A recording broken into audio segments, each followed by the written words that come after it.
les événements de Tunisie n'ont été prévus par aucune des chancelleries occidentales. C'est un soulèvement populaire absolument spontané. Mais dès qu'il a eu lieu, les États-Unis sont intervenus pour essayer de le canaliser à leur avantage. Alors, les États-Unis se préparaient depuis longtemps à la succession de Ben Ali. C'était un dictateur finissant et de toute manière, on devait prévoir une succession puisque lui-même avait éliminé beaucoup de personnalités autour de lui et c'était donc dans la vision états-unienne aux États-Unis de choisir eux-mêmes un successeur. Alors, ce qui s'est passé, c'est quelque chose d'assez classique.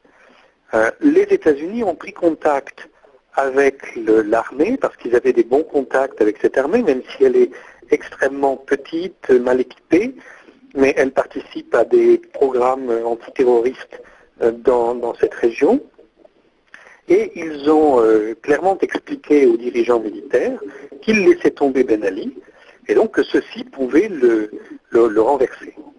Donc l'armée a alors porté main forte au peuple et a ordonné à Ben Ali de s'en aller.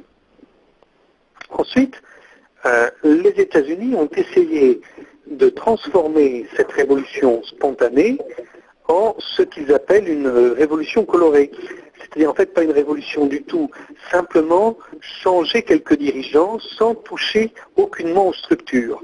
Et c'est exactement ce qu'on a vu depuis l'ambassade des États-Unis à Tunis. Ils ont composé un nouveau gouvernement avec en fait exclusivement d'anciennes têtes du RCD, mais pas uniquement du parti majoritaire, enfin du parti unique qui existait dans le pays.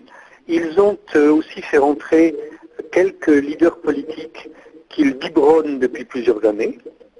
Ils ont écarté délibérément tous les leaders qui leur posaient des problèmes. Et apparemment, le peuple tunisien ne s'est pas trouvé satisfait par le plat qu'on lui servait. Et notez bien que actuellement, on entend les mots d'ordre en Tunisie. Ils ont été façonnés en partie sur les mots d'ordre des révolutions colorées.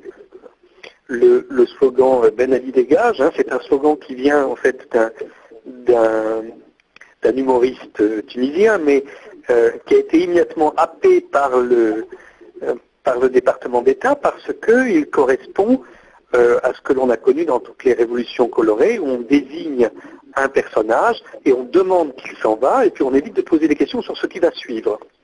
Et puis même l'expression de Jasmine Revolution, c'est quelque chose de complètement absurde du point de vue tunisien.